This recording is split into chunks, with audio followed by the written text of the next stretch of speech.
us to tell a story from the Bible. ఈ యొక్క సమయంలో దేవుని యొక్క వాక్యాన్ని మీ అందరితో కూడా పంచుకోవడానికి దేవుడు నాకు అనుగ్రహింప చేసిన గొప్ప ధన్యతను బట్టి నేను దేవుని స్తుతిస్తున్నాను. The story is from the book of John. నేను చెప్పబోయే యొక్క కథ యోహాను సువార్తలో నుంచి నేను చెప్పబోతున్నాను. Chapter 6. 6వ అధ్యాయంలో నుంచి నేను మాట్లాడాలని ఆశపడుతున్నాను.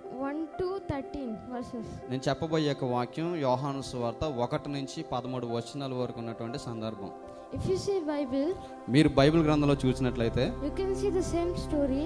ఈ యొక్క కథను You can see in Matthew, ఇదే కథను మత్తయి సువార్తలోను, Luke, లూకా సువార్తలోను, మార్కు సువార్తలోను we can see. మనం చూడగలుగుతాం. Before that, I am going to tell a short story. నేను దీనిని చెప్పబోయే ముందు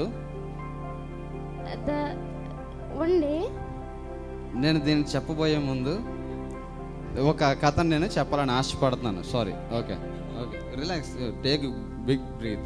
okay, he is a great man of God. నేను ఒక కథను చెప్పబోతున్నాను. ఆ కథలోంచి మనం చూసినట్లయితే ఒక దేవుని పరిచయంలో గొప్పగా సాగుతున్నటువంటి ఒక వ్యక్తి గురించి నేను మీతో మాట్లాడాలనుకుంటున్నాను. He is George Muller. అతని పేరు జార్జ్ ముల్లర్ అనే భక్తుడు. He used to run an orphanage house.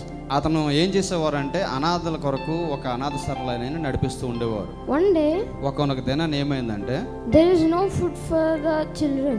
ఒకనొక రోజు ఆయన నడిపిస్తున్నటువంటి ఆర్పణ హోములో పిల్లలకు పెట్టడానికి ఆహారం లేకుండా అయిపోయింది. There are 96 kids.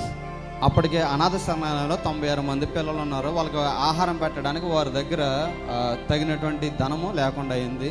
Everyone got tensed. అప్పుడు ఏమైందంటే అక్కడ ఉన్న ప్రతి వారు కూడా చాలా కంగారు పడుతున్నారు, ఏం జరుగుతుందో, పిల్లలకి ఆహారం లేకుండా ఉంటుందని.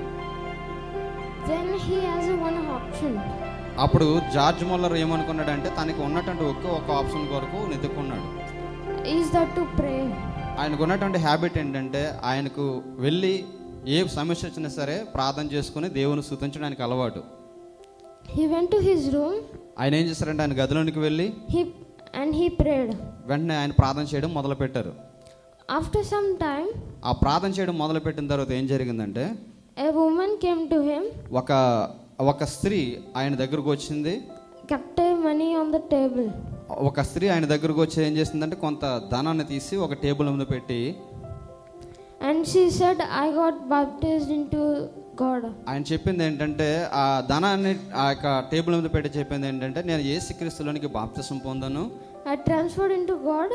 నేను యేసుక్రీస్తులోనికి మార్పు చెందిన తర్వాత I thought everything is useless. నేను యేసుక్రీస్తులోనికి వచ్చిన తర్వాత ఏమనుకున్నానంటే యేసుక్రీస్తు వారి ముందు ఏదైనా కూడా సమస్తం కూడా వ్యర్థమే అని చెప్పేసి అనుకుని I sold my jewel. నేనేం చేశానంటే నాకున్న బంగారాన్ని అంతా కూడా నేను తీసివేసి దాన్ని అమ్మేశాను. And with that money, I kept it on the table. నేను అమ్మేసినటువంటి ధనాన్ని తీసుకొచ్చి ఇదిగో మీ టేబుల్ మీద నేను పెట్టాను అని చెప్పేసి జార్జ్ ముల్లర్కు తెలియజేసింది. And everyone got surprised. అప్పుడు అక్కడ ఉన్నటువంటి వారందరూ కూడా ఆశ్చర్యపోయారు. When they count the money, ఎందుకు ఆశ్చర్యపోయారు అంటే ఆమె పెట్టినటువంటి ధనాన్ని వారు చూడగలిగినప్పుడు అక్కడ ఏం జరిగిందంటే it is enough for the kids to eat. వారు 96 మంది పిల్లలకి ఎంతైతే భోజన ఖర్చు అవుతుందో అంత ఖర్చుకు సంబంధించినటువంటి ధనాన్ని ఆమె తీసుకొచ్చి ఆ టేబుల్ మీద పెట్టింది. దేవునికి స్తోత్రం కలుగును గాక. The moral is, దీంట్లోంచి మనం నేర్చుకోవాల్సింది ఏంటంటే we need to pray and be calm. మనం ఎప్పుడు కూడా ప్రార్థన చేసేవారు ఉండి మన ప్రతి పరిస్థితిని కూడా చాలా అనుకూతి ఎదుర్కొనే అనుభవం మనం కలిగి ఉండాలి. Then God will do his own work. దేవుడు తగిన కాలం ముందు తన పనిని తానే జరిగిస్తాడు. One day, ఒకనొక దినాన Jesus went to Galilee. యేసుక్రీస్తు వారు గలిలయ తీరానికి వెళ్ళారు. The sea of Tiberias. తిబెరియ అనబడినటువంటి సముద్ర తీరంలోనికి ఆయన వెళ్ళారు.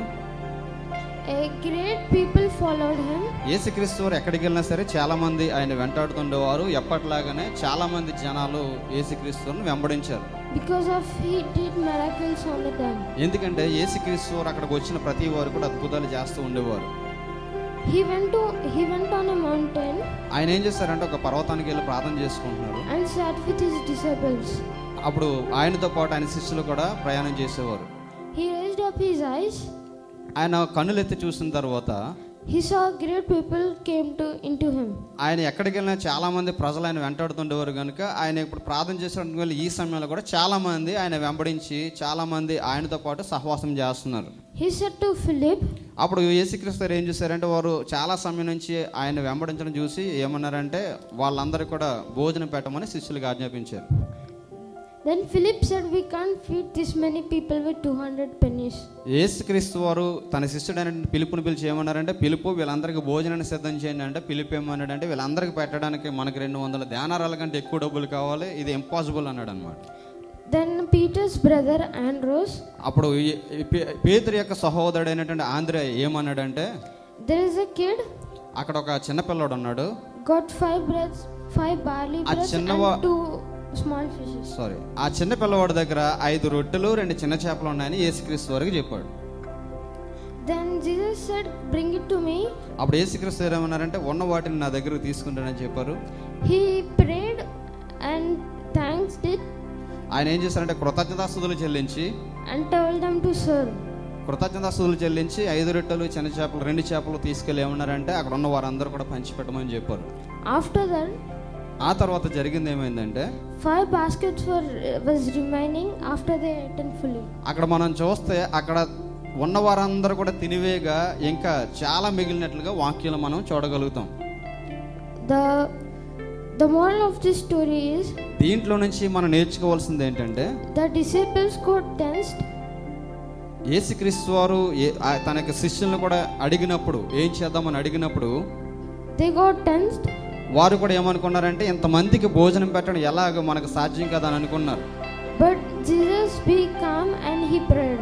యేసుక్రీస్తు వారు చేసింది ఏంటంటే, ఆయన కేవలం నిశ్శబ్దంగా ఉన్నాడు, ప్రార్థన చేశాడు. ఆయన టైంలో ఆయన ఏది చేయాలో అది చేసి చూపించారు. And God did his own work. తగిన కాలమందు దేవుడు తన సమయంలో తన పనిని చేసుకుంటూ వెళ్తారు. యేసుక్రీస్తు వారు కూడా ఎప్పుడు ఏమి చేయాలో ఎలా చేయాలో ఆయన చేసుకుంటూ వెళ్ళిపోతూ ఉంటారు. Amen. దేవునికి స్తోత్రం కలుగును గాక. ఆమేన్.